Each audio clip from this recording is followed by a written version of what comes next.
যুদ্ধের ফলস্বরূপ নতুন কী উপায় প্রতিশোধ নিচ্ছে পাকিস্তান? আজকের ভিডিওতে সেটাই জেনে নেব। সম্প্রতি ড্যান্স অফ দ্য হিলারি নামক একটি ম্যালওয়্যার হোয়াটসঅ্যাপ, ফেসবুক, টেলিগ্রাম ও ইমেলের মাধ্যমে ছড়ানো হচ্ছে, যা স্মার্টফোনে প্রবেশ করে ব্যক্তিগত ও আর্থিক তথ্য চুরি করতে সক্ষম। এই ম্যালওয়্যার ছড়ানোর পাশাপাশি পাকিস্তান থেকে প্রতারণামূলক কলের সংখ্যাও বেড়েছে। কলকাতা পুলিশ ও সাইবার সেল নাগরিকদের সতর্ক থাকতে এবং সন্দেহজনক কল এড়াতে পরামর্শ দিয়েছেন।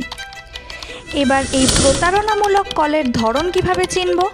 পাকিস্তানের আইএসডি কোড +92 দিয়ে শুরু হওয়া নম্বরগুলি থেকে হোয়াটসঅ্যাপ, ফেসবুক, টেলিগ্রাম ও ইমেলের মাধ্যমে কল ও বার্তা পাঠানো হচ্ছে।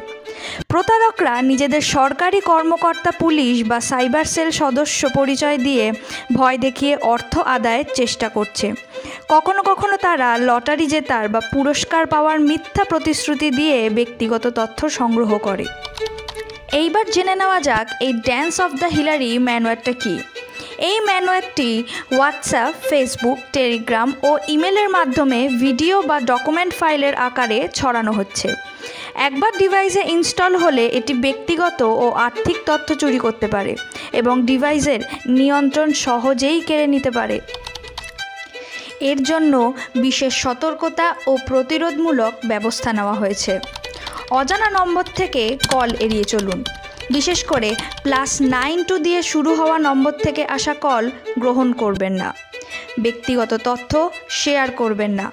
অজানা বা সন্দেহজনক কল বা বার্তার মাধ্যমে কোনো ব্যক্তিগত বা আর্থিক তথ্য প্রদান করবেন না। সন্দেহজনক ফাইল ডাউনলোড করবেন না। অজানা উৎস থেকে আসা ভিডিও বা ডকুমেন্ট ফাইল ডাউনলোড বা খুলবেন না।